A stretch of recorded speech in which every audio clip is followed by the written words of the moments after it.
और अब खबरें विस्तार से। पीएम मोदी ने हिमाचल प्रदेश के सोलन में कांग्रेस पर जमकर हमला बोला और हिमाचल के लिए डबल इंजन सरकार के किए गए काम भी गिनाए।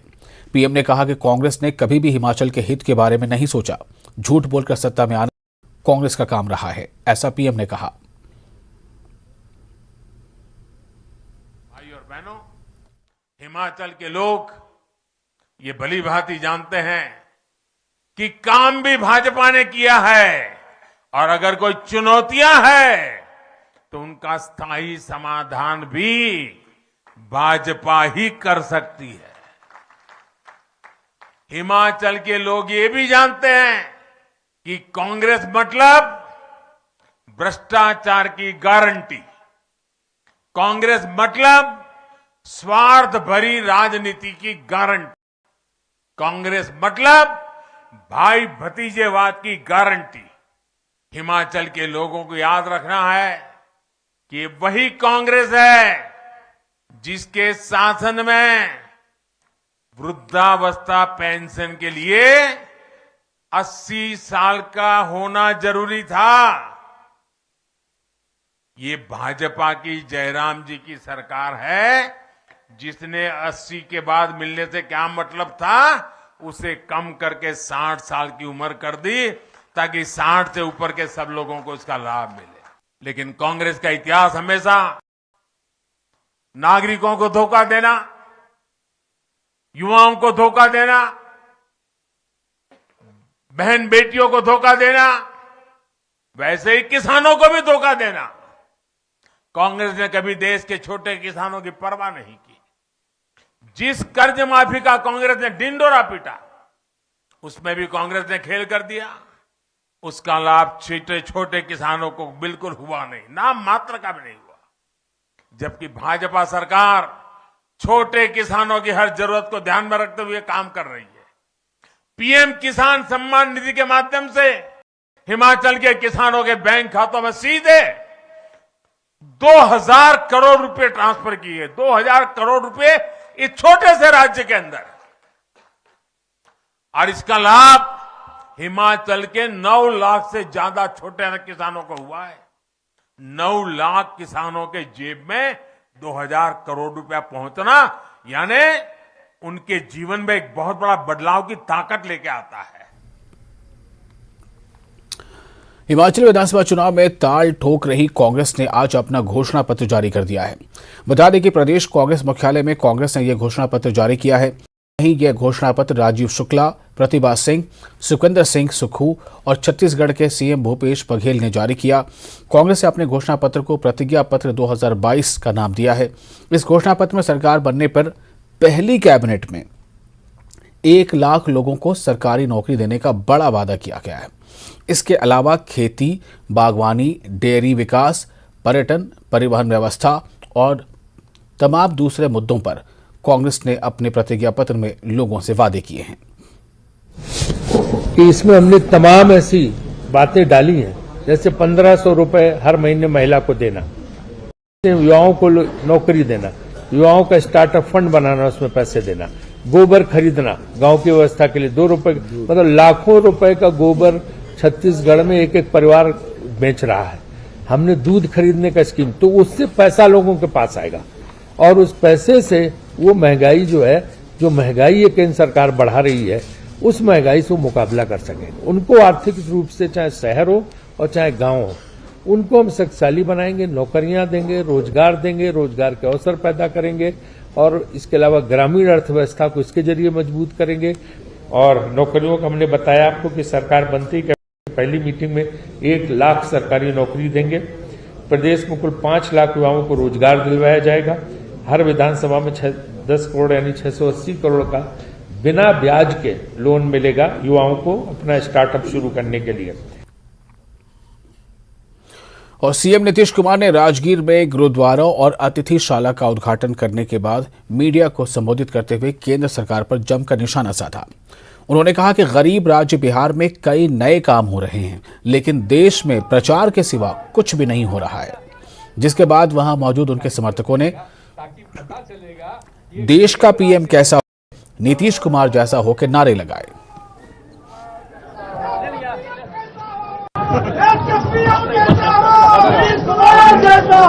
नीतीश कुमार जी बहुत बहुत धन्यवाद।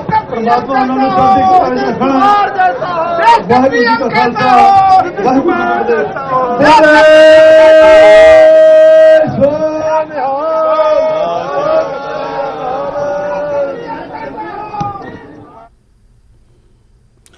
और केंद्रीय राज्य मंत्री अश्विनी चौबे ने सीएम नीतीश कुमार पर जमकर निशाना साधा है और उन्हें धोखेबाज बताया है। सीएम नीतीश के आरोप पर पलटवार करते हुए उन्होंने कहा कि बीजेपी ने नीतीश कुमार को मुख्यमंत्री बनाया, लेकिन नीतीश कुमार ने बीजेपी को धोखा दिया।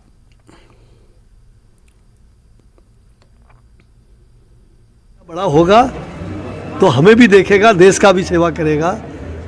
लेकिन इस बच्चे ने क्या किया, अटल जी को धोखा दिया, उनके रूह को, जेपी के जयप्रकाश नारायण जो आज़ादी के जनक जाने मतलब जिन्होंने दूसरी आज़ादी बिहार में लाना, भारत में लाया, उनको भी, उनकी आत्मा को कितनी पीड़ा हुई होगी जब ये भ्रष्टाचारी और वंशवादियों के गोद में बैठ करके आनंद ले रहे हैं।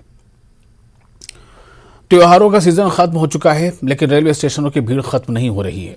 बड़ी संख्या में स्पेशल ट्रेनें चलने के बावजूद यात्रियों को भारी परेशानियां हो रही हैं। लोगों को टिकट नहीं मिल पा रहे हैं। ऐसे में बिना टिकट ही यात्रा करने की मजबूरी है। पटना स्टेशन का जायजा लिया हमारे संवाददाता विनीता मिश्रा ने। त्योहार खत्म हो गए हैं, लेकिन स्टेशनों पर लोगों की भीड़ खत्म नहीं हो रही। सभी अब वापस लौट रहे हैं और उसकी तस्वीर पटना जंक्शन पर हम आपको दिखा रहे हैं। छोटे छोटे बच्चे लेकर, पूरे सामान लेकर लोग स्टेशन पर पहुंच चुके हैं, लेकिन टिकट नहीं मिल रहा। इंक्वायरी काउंटर पर जब हमने गए तो जानकारी जो मिली है कि ट्रेन तो कई है, स्पेशल ट्रेनें चलाई जा रही है, लेकिन उन स्पेशल ट्रेनों में एक भी टिकट नहीं है।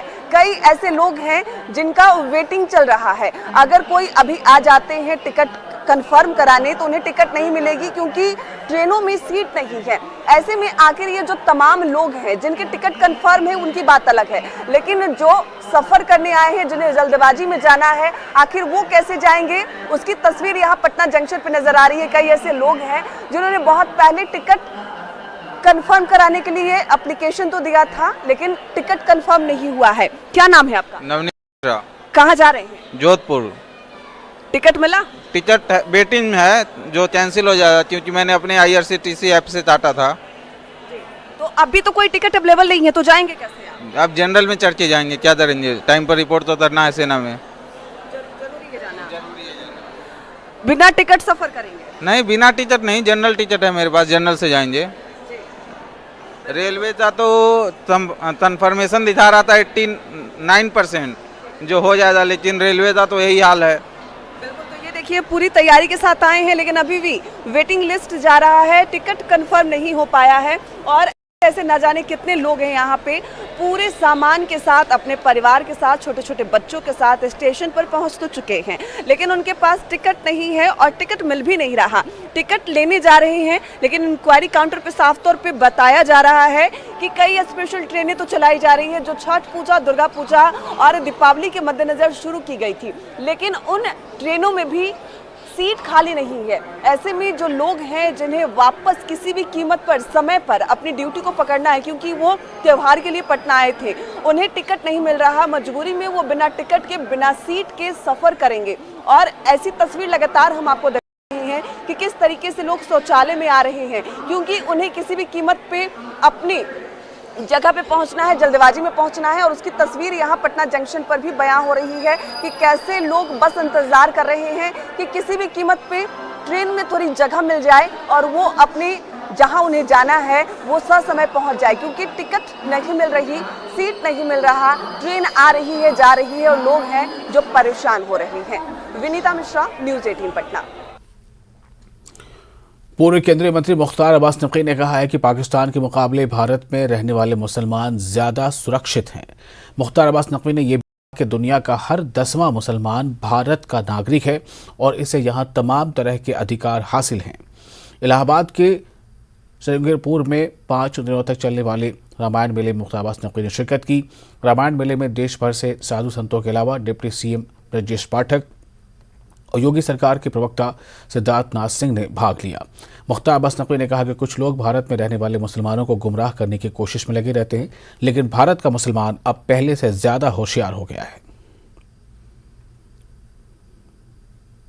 इंटरनल इशू है उस पर तो बोलना मैं ठीक नहीं समझता, लेकिन मैं जो भारत में जो लोग भारत लोकतंत्र, भारत की संस्कृति, संस्कार और सियासत पर सवाल उठाते रहे हैं, उनके लिए जरूर आईना है। और न केवल भारत में बल्कि पूरी दुनिया में भारत की संस्कृति को, भारत के संविधान को, भारत के लोकतंत्र को बदनाम करने का काम करते रहे हैं, उनको कम से कम पड़ोस में जो कुछ हो रहा है वो देख लेना चाहिए।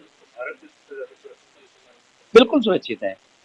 और दुनिया का जो हर 10 मुसलमान दुनिया में रहता है उसमें एक मुसलमान भारत में रहता है। यहाँ पर उसकी सामाजिक, आर्थिक, शैक्षणिक, धार्मिक सारी अधिकार स्वतंत्रता जो है वो सुरक्षित है। और दुनिया के किसी भी देश में अगर आप देख लें तो उससे बेहतर है यहाँ पर। और इसलिए जो है वो जो लोग यहाँ से पाकिस्तान गए हैं उनकी हालत आप देख लीजिए। मुख्तार अंसारी के बेटे अब्बास अंसारी को इलाहाबाद में ईडी ने अपनी हिरासत में ले लिया है। ईडी ने अब्बास अंसारी को कल देर रात अपनी हिरासत में लिया और नवाब यूसुफ रोड पर अपने दफ्तर में लगभग 20 घंटे से ज्यादा समय तक पूछगछ की। लंबी पूछगछ के बाद अब्बास अंसारी को सख्त सिक्योरिटी में जिला अदालत में पेश किया गया। जिला अदालत में ईडी ने 14 दिन के रिमांड की दरख्वास्त दाखिल की है। अदालत ने ईडी की दरख्वास्त मंजूर करते हुए रिमांड पर अपना फैसला कर लिया है। अब्बास अंसारी पर मनी लॉन्ड्रिंग और दस्तावेजों के साथ छेड़छाड़ के आरोप लगाए गए हैं। अब्बास अंसारी की तरफ से उनके अधिवक्ताओं ने ये मांग किया है कि यदि कस्टडी में दिया जाता है तो उसमें जो है उनके वकील को भी रखा जाए। और दूसरी बात, इसमें उन्होंने कॉपी की भी मांग किया कि हमको भी प्रपत्र दिए जाए कि क्या हम पे आरोप है। और अभी कुछ कोर्ट ने आदेश पारित किया, अभी थोड़ी देर में होगा? नहीं, अभी थोड़ी देर के बाद आदेश पारित होगा। माननीय न्यायालय डीजे श्री संतोष राय द्वारा दोनों पक्षों को सुना गया है और आदेश में रखा गया है। अच्छा, कितने दिन की रिमांड मांगी है ईडी ने? इसमें ईडी ने अन्य साक्ष्य एकत्र करने हेतु 14 दिन की कस्टडी मांगा गया है कि 14 दिन की कस्टडी में अभियुक्त अब्बास अंसारी। और फिलहाल एक छोटा सा ब्रेक लेते हैं, जल्द हाजिर होंगे।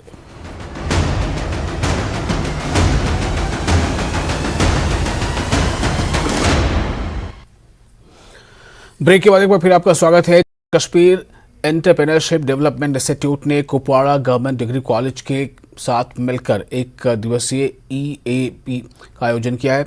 JKEDI के डायरेक्टर एजाज अहमद भट्ट ने प्रोग्राम की अध्यक्षता की। पढ़े लिखे नौजवानों को यूनियन टेरिटरी में लेबर मार्केट के बारे में जागरूक करने की कोशिशों के एक हिस्से के तौर पर प्रोग्राम का आयोजन किया गया। इसमें हमने ये सिलसिला शुरू किया है पिछले कई दिनों से ही। इसमें ऑनरेबल लेफ्टिनेंट गवर्नर साहब की तरफ से हिदायत है कि हम जो यूथ्स हैं, हर एक पंचायत में हम कम से कम 15 यूथ्स को अपने जो वेंचर्स है उसको एस्टेब्लिश करने में मदद कर लेंगे। जब को मदद करने जा रहे हैं तो इनको काउंसलिंग की बड़ी ज़रूरत है। तो इस सिलसिले में हमने ये कैंपेन शुरू की है। आज हम कुपवाड़ा से इसको शुरू करें, डिग्री कॉलेज कुपवाड़ा से। खुद आपने देखा होगा बच्चे बड़ा इंटरेस्टिंग थे, तो बच्चों को भी हमने यही बोला कि आप ठीक है, आप जो प्रोफेशनल कोर्सेज हैं दूसरे वो भी कीजिए, लेकिन उसके साथ साथ हम चाहेंगे और सरकार चाहेगी कि ये अपने वेंचर्स करें, अपने पाँव पर खड़े हों, ये अपने रोज़गार के साथ साथ दूसरे के। मनी सेक्रेटेरिएट कुलगाम में आज विजिलेंस हफ्ता मनाया गया। इस मौके पर DC Kulgam doctor Bilal Bahiuddin, anti corruption bureau के अफसरान समेत जिला अफसरान और कर्मचारी थे। वक्ताओं ने करप्शन के खात्मे को लेकर सरकारी कर्मचारी के रोल को अहम करार दिया, जबकि उन्होंने करप्शन फ्री सोसाइटी पर जोर दिया। का जो प्रोग्राम था उसमें ACB साउथ कश्मीर के लोग भी आए थे और डिफरेंट जो है experts, whether it is about law, जो करप्शन प्रिवेंशन के लाज हैं उनके बारे में बात हुई। उसके अलावा जो गवर्नमेंट के दीगर जो इकदाम हैं, जैसे फिनेंशियल डिसिप्लिन के तय जो इकदाम उठाए गए हैं उनके बारे में बात हुई। और इसके अलावा जो interface between public and public servant जिसको रिड्यूस करने की स्टोरेज के ऑनलाइन सर्विसेज दी जाएं तो उनके बारे में बात हुई। इस तरह आज काफ़ी लोगों ने इसमें शिरकत की, जिसमें एक तो मुलाजमीन थे, उसके अलावा PRIs थे, सरपंच, पंच और DDC मेंबर, BDC मेंबर इसमें थे। तो एक अच्छा प्रोग्राम हुआ जिसमें ठीक ठाक सारे लोगों ने जो है ये जाना कि करप्शन के जो नुकसानात है वो क्या। वुल्सन बटालियन ने आयुष विभाग के सहयोग से गांधरबल जिले के खानन गांव में एक चिकित्सा शिविर का आयोजन किया, जिसका उद्देश्य स्थानीय लोगों में स्वस्थ जीवन शैली के बारे में जागरूकता फैलाना। आसपास के गांव के कई लोग शिविर में शामिल हुए और चिकित्सा सहायता के लिए वहां मौजूद रहे।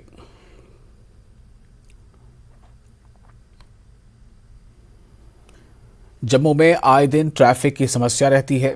नागरिकों का कहना है कि ट्रैफिक जाम की मूल समस्या पर प्रशासन ध्यान नहीं देता है। शहर की सड़कों पर पैसेंजर शेड बनाए गए हैं। इन यात्री शेडों या बस स्टॉपों का मिनी बस संचालकों द्वारा उपयोग नहीं किया जा रहा है।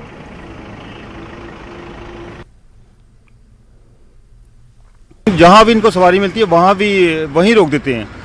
तो इनको ट्रैफिक पुलिस से और ट्रैफिक के जो मेन है ऑफिसर हैं उनसे मैं सभी से अपील करना चाहूँगा हाथ जोड़ के कि ये इनको कोई इनको एजुकेट किया जाए इस बारे में। और यहाँ पर जितने भी बस स्टॉप्स बने हुए हैं यहाँ पर मेट्रोस वाले ब्रेक ही नहीं लगाते हैं, मतलब किसी काम के ही नहीं है बस स्टॉप्स। इसके कारण यहाँ पे बहुत ज़्यादा एक्सीडेंट हो जाते हैं। जहाँ पे उनका स्टॉप होता है वहाँ पे रुकना चाहिए, मनमर्जी नहीं करना चाहिए आगे कहीं जाके। और लोग कहीं क्या पता लोग बाइक से चला रहे हो या पीछे गाड़ी आई वो मन मर्जी से अपनी कहीं गाड़ी आगे या स्टॉप में किसी स्टॉप से आगे कहीं रोकते हैं और पीछे से कोई लग जाता है किसी को। बिजोरी त्राल में आज चिनार वैली क्रिकेट टूर्नामेंट का आयोजन किया गया। टूर्नामेंट का उद्घाटन सिटीजन काउंसिल के अध्यक्ष फारूक अहमद त्राली ने किया। टूर्नामेंट में घाटी के विभिन्न जिलों से 40 टीमें भाग ले रही हैं। इस मौके पर फारूक त्राली ने मैदान की जर्जर हालत को लेकर खेल परिषद की आलोचना की। बिजोरी स्टेडियम त्राल में चिनार वैली क्रिकेट टूर्नामेंट का इफ्तिताह हुआ, जिसमें तकरीबन 40 टीमें हिस्सा ले रही हैं और हम इसके लिए इस जो इन्फोटेक प्राइवेट लिमिटेड जो इसका स्पॉन्सर है इसको ऑर्गेनाइज कर रहा है उनका शुक्रिया अदा कर रहे हैं। और हम गवर्नमेंट शुक्रिया अदा करते हैं कि सारी मतलब खेलकूद की सहूलियात जो गवर्नमेंट इस वक्त हमारी यंग जनरेशन को बहम पहुंचा रही है उसके लिए हम शुक्रिया गवर्नमेंट का अदा करते हैं। यूं तो फूलों का उपयोग शादी समारोह में, मंदिरों में, पूजा पाठ में हम सब करते हैं और अगले दिन उन फूलों को फेंक भी देते हैं। लेकिन जम्मू की पायल उन्हीं फेंके हुए फूलों को एकत्रित करके अपने स्टार्टअप के तहत खुशबू फैला रही हैं। पायल का कहना है कि युवाओं को केवल सरकारी नौकरी की बजाय कुछ न कुछ नया सोचना चाहिए ताकि अपने साथ साथ दूसरों को भी रोजगार दे। वहीं पायल द्वारा बनाई गई इन अगरबत्ती और धूप को बाजार में भी काफी पसंद किया जा रहा है।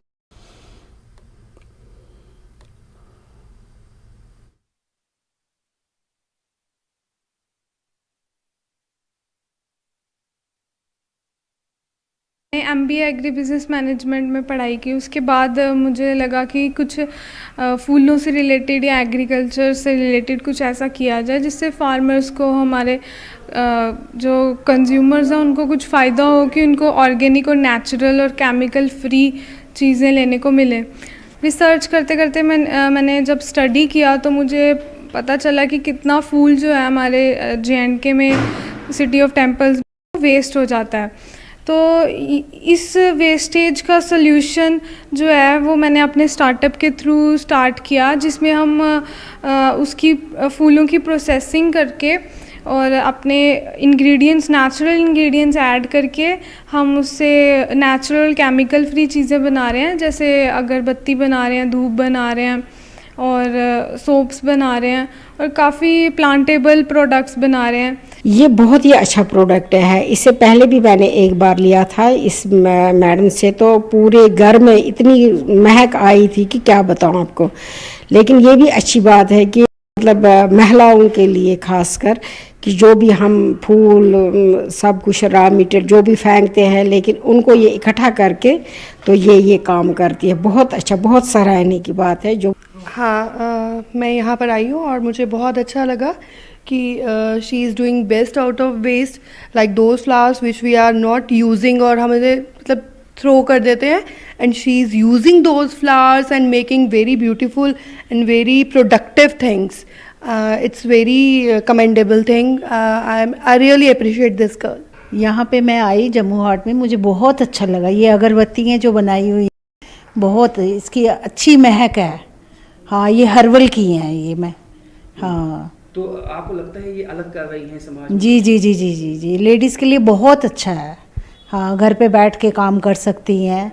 जम्मू मंदिरों का शहर है और यहाँ फूलों की कमी नहीं है, लेकिन फूलों की सही अहमियत को पहचाना है पायल ने, और इसके साथ उन्होंने कई महिलाओं को भी अपने साथ जोड़ा है इस स्टार्टअप में, जो कि अपने आप में समाज में एक मिसाल पैदा करता है। क्योंकि जो यूथ है वो इससे सबक ले सकता है कि आइडिया कोई भी हो, वो छोटा या बड़ा नहीं होता, आप उससे अपनी ज़िंदगी को एक नई दिशा दे सकते हैं। कैमरामैन आशु के साथ राजन वैद, न्यूज़ 18 जम्मू। और इसी के साथ इस बुलेटिन में फिलहाल इतना ही। आप बने रहे न्यूज़ 18 जम्मू कश्मीर लद्दाख हिमाचल के साथ।